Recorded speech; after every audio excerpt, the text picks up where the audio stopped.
Assalamualaikum warahmatullahi wabarakatuh. Alhamdulillah kita bertemu kembali di pembelajaran kelas 6. Kali ini kita akan mempelajari tentang tematika tokoh dan penemuan, subtema 2 penemuan dan manfaatnya, dan pembelajaran yang kelima. Pembelajaran kelima atau disingkat dengan 6325. Kita masuk ke pembelajaran kelima. Baik, sebelum pembelajaran kita mulai, marilah kita berdoa. Semoga apa yang kita pelajari pada kali ini kita akan mendapatkan ilmu yang bermanfaat untuk kalian, untuk saya, dan untuk yang lain. Berdoa dipersilahkan.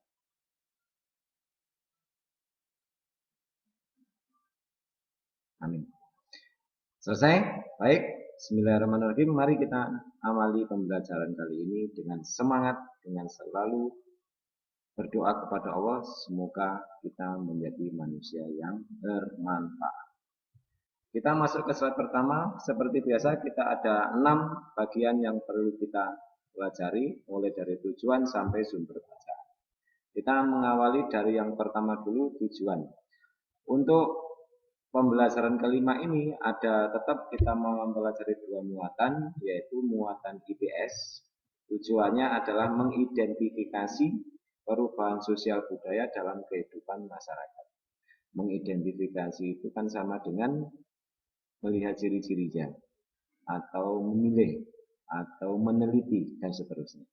Terus tujuan yang kedua, kalian diharapkan nanti mampu mempresentasikan perubahan sosial budaya dalam kehidupan masyarakat. Ini kaitannya dengan penemuan-penemuan seperti sesuai dengan tema kita.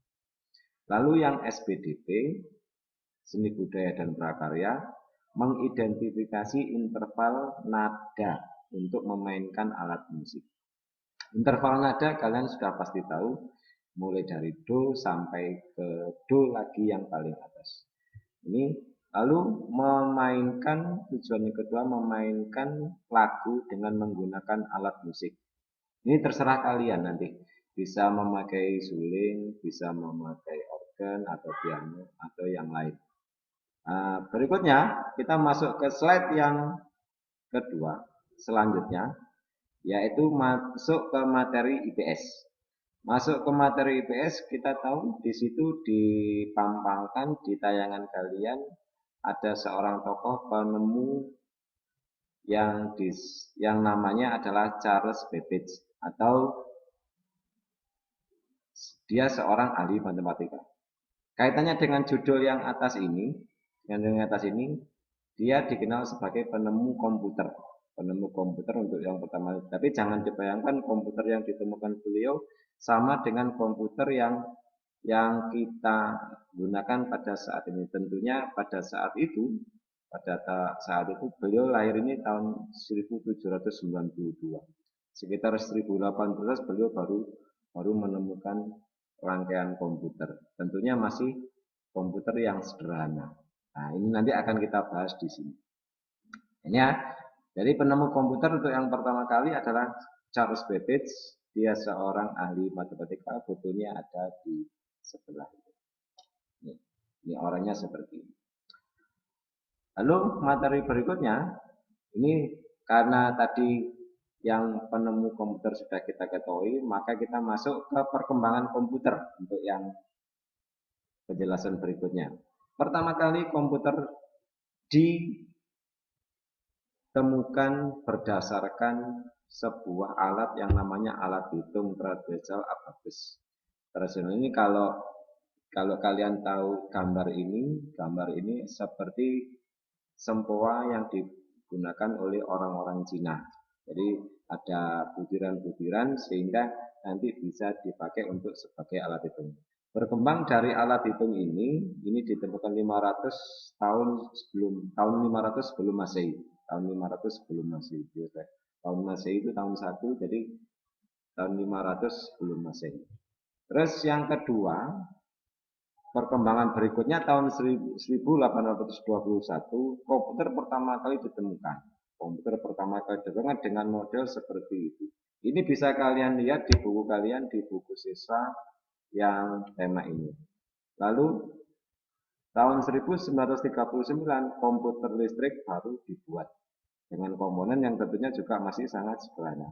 Berikutnya, tahun 1971 ini perkembangannya sangat jauh ya, mulai dari tahun 1821 berkembang sampai 1971 baru ada namanya email atau electronic mail, surat elektronik.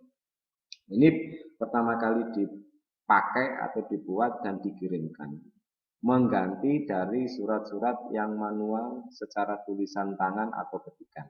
Jadi memakai surat elektronik dan disebut dengan electronic mail atau e-mail. Kita sekarang, kalau sekarang kita sudah sangat familiar, sudah terbiasa dengan email ini.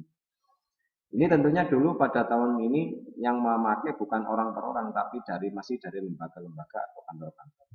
Berikutnya, perkembangan berikutnya tahun 1973, 2 tahun setelahnya, komputer pertama menggunakan keyboard dan mouse. Komputer yang pertama menggunakan keyboard dan mouse ini komputer yang kalau tahu di komputer-komputer yang lama itu masih komputer yang besar, komputer tabung seperti televisi, dan masih ada mesinnya sendiri di bawah atau CPU-nya. Dan ini komputer saat itu pada tahun itu sudah menjadi komputer yang sudah sangat canggih di tahun itu. Nah, baru perkembangan berikutnya tahun 75 komputer dengan harga terjangkau untuk sudah dipakai di rumah. Kalau yang tahun 73 ini, masih dipakai di kantor-kantor atau di lembaga-lembaga. Tahun 75 komputer dengan harga terjangkau sudah diproduksi dan sudah dipakai di rumah-rumah pribadi.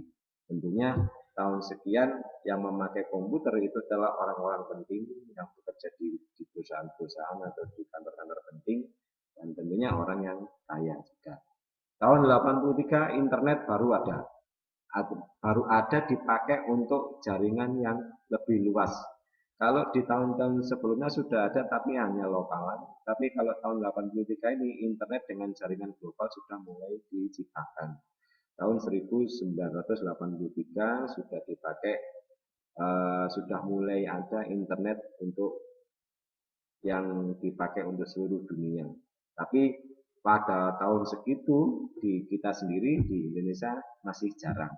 Ada mungkin masih di daerah ibu kota nanti yang tahun 1994 dimulainya penggunaan internet secara massal oleh masyarakat. Jadi seperti kita sekarang ini, kita mengambil manfaat dari penerimaan internet itu dengan cara pembelajaran secara daring atau dalam jaringan internet. Karena kita tahu pada saat ini terjadi pandemi COVID ini, sehingga kita pembelajarannya lewat daring atau dalam jaringan. Oke, ini sekelumit penjelasan singkat tentang sejarah komputer sendiri. Sejarah komputer dimulai dari alat hitung yang sederhana. Oke, materi berikutnya masih di IPS komputer ini. Nah, ini untuk latihan kalian, siapakah penemu komputer yang pertama kali.